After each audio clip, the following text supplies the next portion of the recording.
to our module on nutrition, which we are going to be spending the next 2 weeks on, because I find that the topic of nutrition just has such a large scope and places we can go with it. So we're going to kind of take our time through this one. But we're going to break it up a little bit. So we'll start this week with part of it, and next week we'll move into a slightly different area. I have coined the nutrition module Extraordinary Nutrition, kind of to play on the fact that, LEAP stands for Living Extraordinarily and Purposefully. And I wanted to tap into the extraordinary element of that, and how it relates to our nutrition in particular. So when we're talking about nutrition, in this course, this isn't about looking at dietary restrictions or about necessarily determining the specifics of what you eat. But the topic of nutrition we're discussing here is kind of looking at the context for why we eat, what we do, and how we eat that strategically nourishes us. Because that's what nutrition is about. It's about nourishment. So let's talk about nutrition in the sense of nourishment when we're going forward with this topic. Often our context of nutrition is diet. This is where we want to make that differentiate between the two of nutrition as diet, which usually from diet we tend to go along the lines of looking at restriction. We think of diet as taking away things, eating a limited or certain types of food. And when we talk in those terms of diet and restriction, that's often where we find ourselves really stuck and frustrated. So we're going to move away from nutrition and talking about it in the context of diet and restriction. And we're going to talk about nutrition in the context of nourishment. So when we're looking at nourishment, we're looking at a definition that incorporates, and I am quoting here, a definition that I found for nourishment, that it's something that's needed for growth, for our health, and for being in general good condition. So that is much different than looking at restriction. If you think of any living thing that is healthy and vibrant, there's an element of growth and good condition and healthy circumstances around that. Even just take a plant in your house or in your garden. If you take away all the things that it needs to live, it's not going to live very long. It's going to shrivel up and die, basically. And for humans, it's the same thing. If we take away the things that we need to thrive on, then we're going to start to find that there's dysfunction going on in how our bodies operate. And thankfully, we don't kind of keel over and die within a couple weeks if we don't get what we need. Our bodies are so much more smarter than that, and they help us to survive even though we don't have necessarily everything that we should have. But that's where we sometimes tend to neglect what some of those signals are that are telling us that things aren't quite right. And so this is why we're going to take a whole new look at nutrition and come at it from the perspective of nourishment and giving our bodies what we need, instead of relying on the concept of restriction and diet, where we're constantly taking things away and that end up leaving us frustrated, probably less healthy, and certainly not in any long-term solution for our weight management or body composition, and those types of priorities that we also have along with our health. Extraordinary nutrition is what I consider to be the practice of looking at our nourishment from more than just the standpoint of the foods we eat and the impact that it has on the physiological part of our bodies. Food also nourishes our minds, but we also enjoy nourishment for our souls and our spirit in many different ways as well that doesn't even relate to the food we eat. So nourishment and nutrition, as far as I'm concerned, obviously has the element of the physical food we eat and the way that it impacts our body, But there's also a whole other element of why we feel nourished and how we nourish all different parts of our life. And food, it plays into that whole puzzle, as well as other things that sometimes we don't think about or give enough credit to. Food is just one of the areas that creates satisfaction in our lives, because food can keep us healthy. Like I said, nourishment keeps us healthy, creates that satisfaction. But if there's also other parts of our lives that aren't being nurtured to give us that satisfaction, then that's going to affect how we function, both in our body and our mind, which are both things work together. So before we get really going into this topic, today we're going to be talking about specifically the relation of hunger and cravings and the differences between the physical and the emotional aspects of those things. So before we get started on that, I want to just set a few ground rules around nutrition, because I want you to know where I'm coming from and kind of what my expectations are when I'm talking about nutrition with you. So first thing is that my philosophy on nutrition and nourishment is that there's no real right or wrong way to do it. There's no right or wrong way to eat, and no specific rules that we're necessarily having to set ourselves up to follow. Whatever those guidelines are that we discover for ourselves is because they work for us. And what works for me, and all of the elements, both psychologically and physiologically, that my body requires, is going to be much different than any of you, for all sorts of reasons.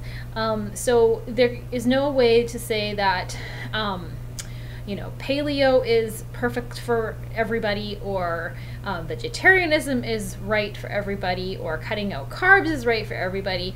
It just doesn't work that way. There's going to be people that those things are work wonderfully for in all sorts of different facets, and other people who it's just not going to ever be the solution. So we don't want to look as far at nutrition as far as rules and looking for a specific way to eat. We're going to try and create what works best for us, and we'll be getting into that a little bit later, how to determine that. Second of all, nutrition's primary role in your life is not to help you lose weight or to burn fat.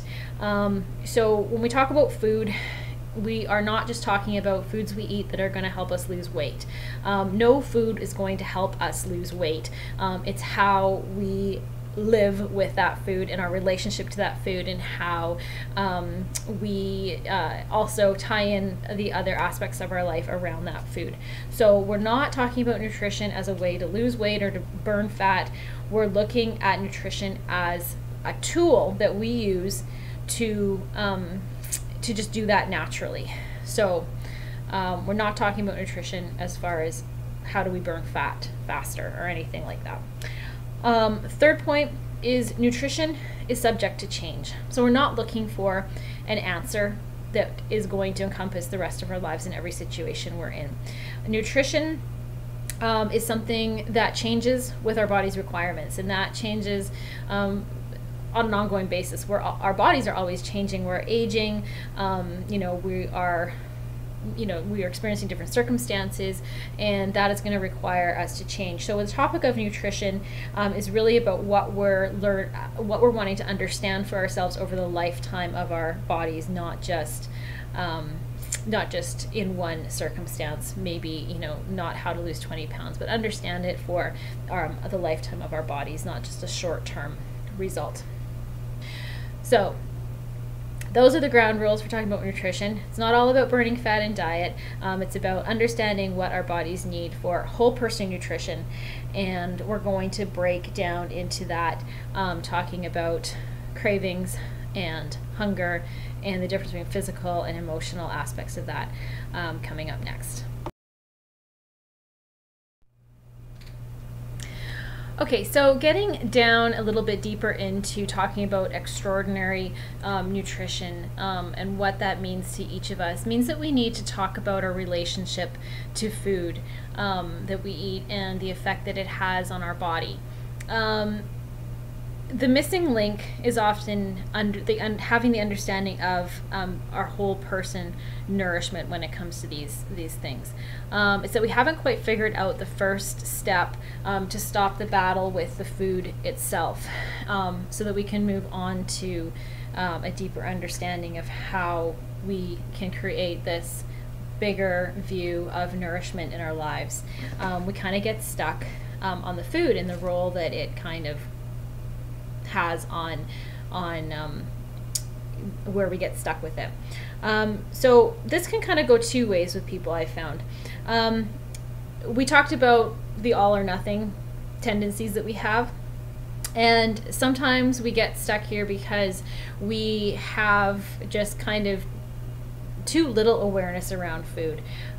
We kind of just, eat as we go, and we're just looking for kind of that immediate gratification with the food, and we don't really take time to be aware of what it's making us feel, or when we need it, or why we need it. There's also the other extreme of sort of being hyper aware of food and almost living in fear of food, because we feel like if we eat this, it's gonna make us fat, and if we eat this, then it's not good for us, or if we eat this, it's going to give us cancer. And so we sort of have separated ourselves too much from the awareness of really what's going on with us, because we are trying to just abide by all these rules that actually don't make a lot of sense in our own personal existence. So that can go two ways. So you might find that you just give in to food in unhealthy ways before you even think about it. I mean, think of you've had a hard day, stressful day, or something depressing has happened, and it's just like, oh, I just want to lay on the sofa and have a big thing of ice cream, because it'll just make me feel good. So food has sort of become the outlet for receiving pleasure when we need it. And that can happen, maybe on a chronic scale, or it happens from time to time, but often we recognize it as something that's maybe a stumbling block or a challenge. We see the other extreme, like I said, when we've developed these beliefs around food, and I see this a lot, that especially people that have really been dieters for a long time, why it's hard to sort of break the yo-yo cycle here isn't because of lack of awareness, but it's almost too much awareness, and there's been so much investigation and listening to advice that's coming from all these different places about what to eat, that we kind of just get scared, and so we end up just like eating this certain thing for breakfast because we were told it's good for us, even though we actually don't really enjoy it, but we do it because it's supposed to be good for us, yet it's not actually doing anything for us. We're not actually we're not getting what we want from it, and we've sort of turned off all of those signals and those sensations of why we're actually eating what we're eating. So it can really go two ways, and I see both ways a lot from the people I work with. So sometimes we identify lack of awareness is the problem, but really sometimes over awareness can also be a problem. So we want to spend some time understanding our relationship to food and why we eat what we eat and how we eat. And even if you're not somebody that finds that you deal with a lot of cravings or anything, this is still something I want to tackle, because again, I think on the larger scale of how we nourish our bodies, this is one way to narrow down on that. So bear with me here if you don't necessarily see yourself in one of these categories. So there's two parts of this. We've got the hunger part and we've got the cravings part. For starters, hunger is a normal part of nourishment.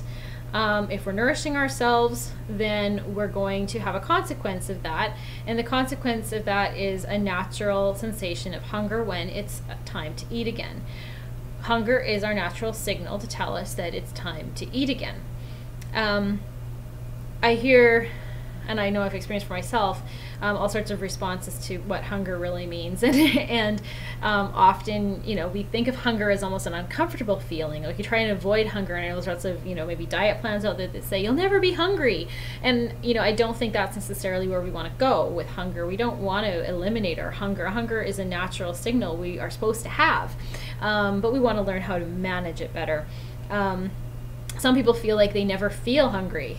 they say, well, I just am never hungry. I just eat when I eat. I don't remember what it feels like to be hungry. And that's a real life situation as well. And so that has some reasons. We'll talk about that in a little bit as well.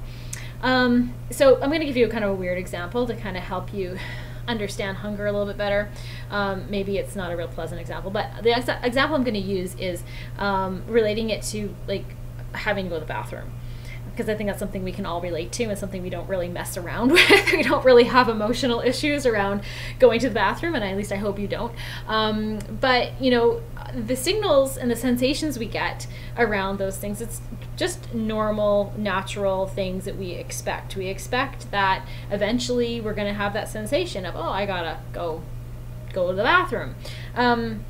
It doesn't freak us out. It doesn't make us think something's wrong. We expect it, and we respond to it. The signal demands that we respond.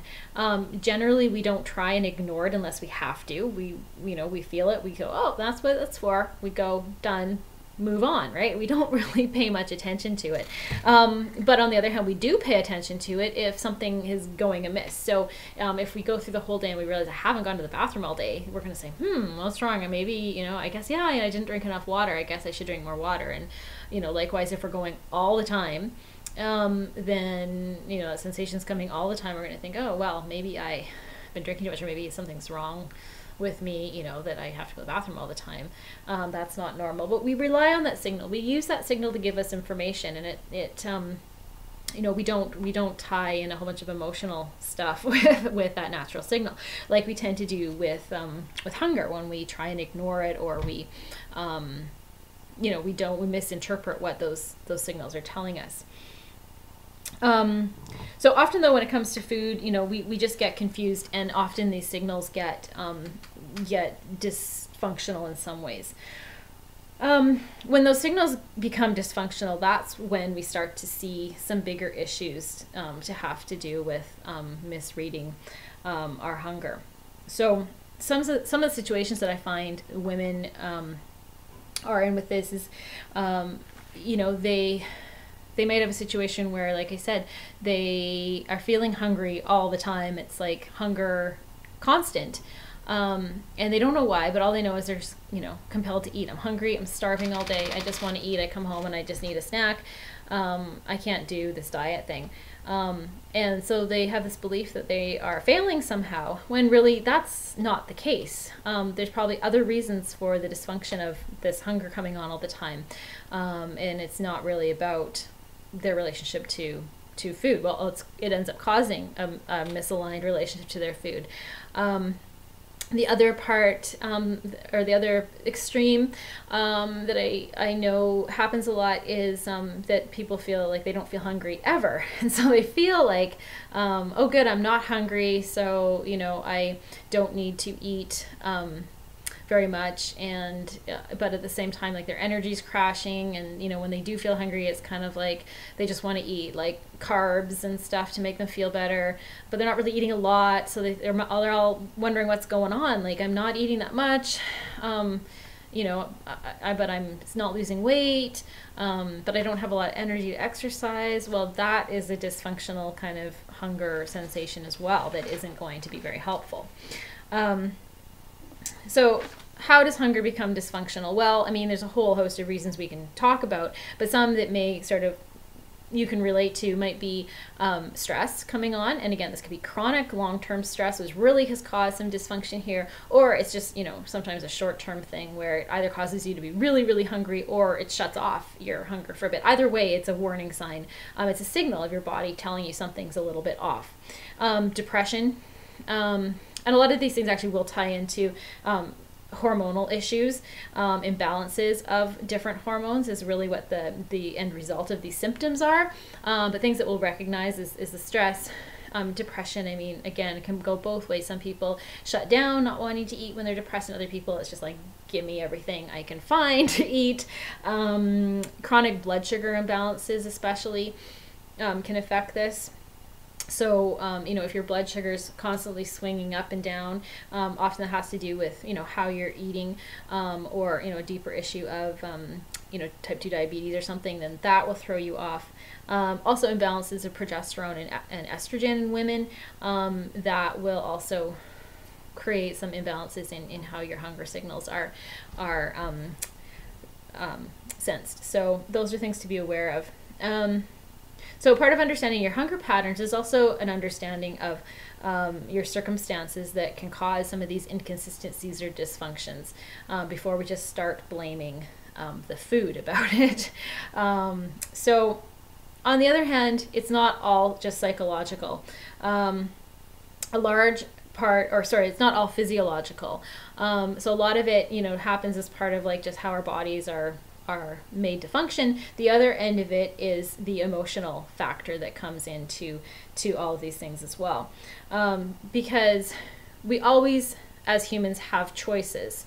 Some choices we do atomically, like we don't even think about them, and other choices, we really do put some thought and method into it.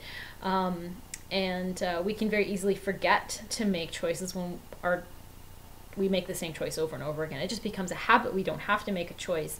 And where we find ourselves is often on this end of those destructive habits, or habits that we are doing that we don't like, but we do them without even thinking. So changing those habits into something that we do make a choice about, and that becomes a new way of behaving that then evolves into something we don't have to think about. Just like the bad habits, we want the good habits to happen without thinking about them. And so that's where we're trying to get to on this. And that's why the emotional part, the part that takes place in our brain that we have control over, is something that is a real important factor to this extraordinary nutrition and nourishment for our bodies. Because what happens when we start to shut out some of those signals and those sensations is that we end up not experiencing all the ways that we do feel satisfied. We shut those things out and look for kind of the path of least resistance. And often the path of least resistance is found in maybe baking some cookies and wanting to eat them, or in the ice cream or whatever it might be. And in those moments, it takes us out of the consistency of what we could be doing, and takes us away from the things that are beneficial for us, and kind of throws us back into a place that's not a healthy growth, well-being spot for our bodies and our minds. So, it might not even be a traumatic type of circumstance that I'm talking about here. Like, again, it can, a common complaint I hear from women when I'm coaching them in this is like, well, I come home and I'm just hungry, and so I pour myself a glass of wine and I've got my hands in the chip bag, because I need something, and it just happens before we kind of even realize it. So it's not even like a traumatic experience that we have like major mental issues over the food, but I think that's a common place where we say, I just wish I could stop that habit, like it's not good for me, but yet I do it over and over again because I kind of like it, but I don't want to be there. So again, we have to figure out how to change those choices that we make into something that is meaningful, and something that it becomes something on a different level that satisfies us. So again, just to kind of go back to the other extreme that some people find themselves in when we're also like hyper aware and stuck in that extreme of food, is with sort of over restriction. I think what happens there is that we push away the wanting to feel and enjoy the food, because we kind of like being in control of like the, it's good for me, and it's, I'm gonna take one for the team and not eat this, but we just end up sort of being robots in what we do, and we don't really enjoy it. And often what happens then, especially we talked about convictions last time, if we're not really convicted of that way of eating, we kind of just are miserable through it, is that often we end up finding ourselves sort of craving and wanting all these foods that we don't normally have, and that becomes sort of a destructive behavior, going from this like I'm trying to do all this and stay in this this belief system, but yet I still really want to have the cookies, and so, oh, the cookies here, I'll just like have a whole bunch of them now because I really want them and this isn't doing it for me. And that's a destructive way of living as well. So even though we think we're doing all the right things, we end up swinging to the other end when we're not really enjoying it. It's not serving us. We're not experiencing the full satisfaction of nourishment in our lives from that. So we're going to break down a little bit more what's going on here. What I like to call it is, when we're dealing with misguided hunger, trying to wade through the cravings, is distraction from satisfaction. So we're going to get down into why we are finding ourselves in distraction from satisfaction. Okay, so distraction from satisfaction is what we're talking about. We're going to add in the element of cravings here. Craving is a signal that usually is telling us that we're not getting what we need in some way. It's telling us, they're pointing us in the direction of something that we want, or that is maybe just like a real underlying need that will satisfy us. Cravings have a really bad reputation. Again, kind of like hunger, and sometimes we think that if we can just eliminate our hunger, we'll be doing so much better. If I'm not hungry, well, sometimes we think if I just don't have cravings, that would make my life so much easier. Because again, we've kind of misdirected where those cravings are coming from, and where we kind of direct our attention to them with. So cravings have a bad reputation, but I think that does us more harm than good when we look at it from that perspective. So again, we're breaking all of this down. We're taking away some of these ideas and beliefs that maybe, especially if you've been a chronic dieter or somebody who's been trying this for a long time, that things that might be getting in our way from moving forward. So we want to look at things from a whole different perspective. So what if we took those cravings and looked at it from really, what they are there for? Because the fact is they're there for a reason. It's a natural signal we experience. It's just that we've started to associate these cravings with just an issue with food. So when we try and eliminate them, it's like we're just trying to shut down a natural part of our functioning. And I don't think that's a healthy place to be. I don't think that serves us. We want to actually nurture it and let it do its job in the way that it was intended to serve us. So let's talk about that. So the craving signal reminds us of what we need. A signal that reminds us of what we need. So we're not always talking about food here. Just because we get a physical craving, I think a lot of times, again, why we find ourselves kind of stuck in this place is that we have programmed ourselves to believe that the craving means food is going to satisfy that in some way. Yeah, sure. Sometimes we're going to have a craving and it is going to be all about the food. It's going to be that, I get cravings for chocolate, I get cravings for coffee, I get craving for pizza.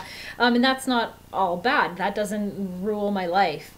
Trying to fight these cravings. I'm like, if I have craving, okay, I can have those things. It's not a problem. It's not going to make me gain 10 pounds overnight. I don't have those issues with it anymore. Because I have some perspective of what cravings mean in my life. So when pizza calls my name, it's not the end of the world. It's okay. But I have other ways that I interpret my cravings and that I direct my cravings as well. So that's how we're looking at, again, building in this idea of nourishment to our lives, looking at how we're satisfied in all these different ways. Again, we've got to think about nutrition and nourishment from not only the physical, but the emotional and the spiritual point as well. All of that is tied in. We're not just separate entities of a functioning body and a brain and a soul. All those things work together. It's necessary that they all work together. So we're going to stop shutting it all down from doing that. We're going to start growing that relationship. So again, cravings are the reminders to satisfy all those areas, to satisfy our physical, to satisfy our emotional, to satisfy our spiritual. And they don't always mean eating a food. But we tend to have just made food the devil, and made cravings all about finding satisfaction from the food. But cravings aren't all about food. Have I said that enough times? Cravings aren't all about food. So next time you have a craving, maybe it'll be later today. I don't know. Think about that. Is this craving all about the food, or what else is going on here? So this is why we don't have to eliminate our cravings, because we're going to have a better understanding about the cravings, and help them become a helper in our lives rather than a down putter in our lives. Okay. So what are these cravings actually telling us? Now, they're going to be different for everybody, and things we crave are going to be different, and the reasons why. But start to think about these things. So when you get a craving, is it possible that maybe you just need a hug? Maybe you need a day off because you're exhausted. Maybe you're just angry and frustrated and you need an outlet for that. Are you thirsty?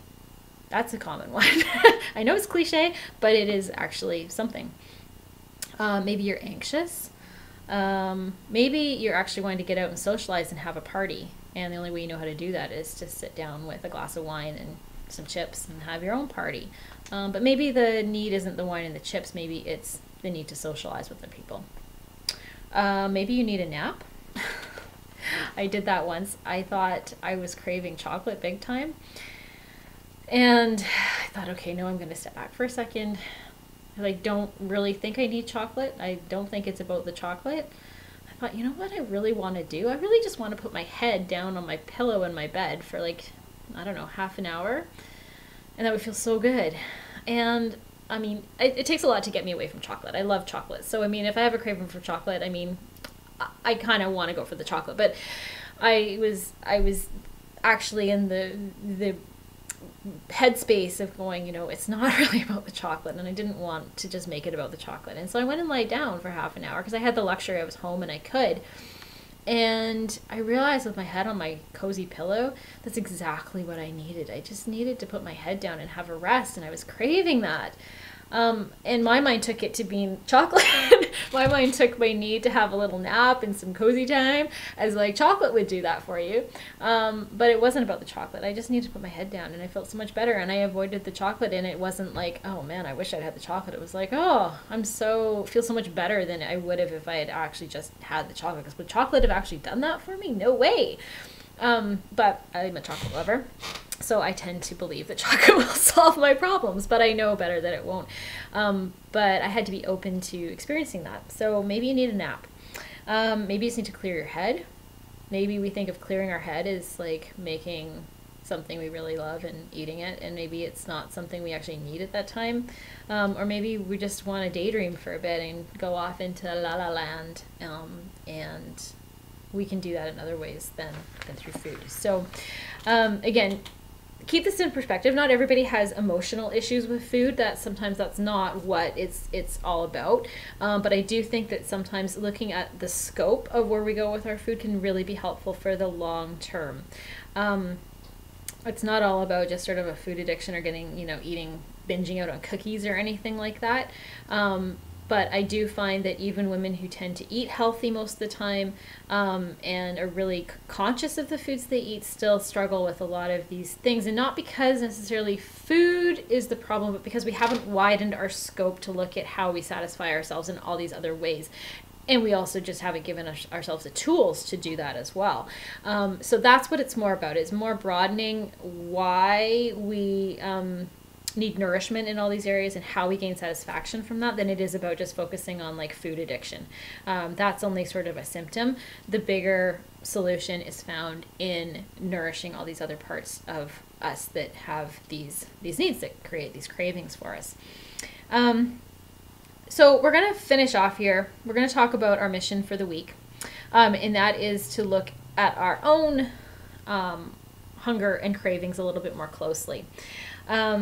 I've really focused on discussing, the emotional side more of the hunger and cravings than really sort of the physical identification of them. We touched a little bit on that, but to do with more of the physical part sometimes, we can look a little bit further at actually what you're eating and why there's the physical connection, because often, you know, if somebody finds that they're craving sugar all the time, there's a link in there between like what you're eating and when, that's sort of helping to promote that sugar craving. You know, if you eat pasta for lunch, chances are you're going to feel sluggish and tired by mid-afternoon, and you're going to be like just craving something sweet or starchy to bring up that energy again.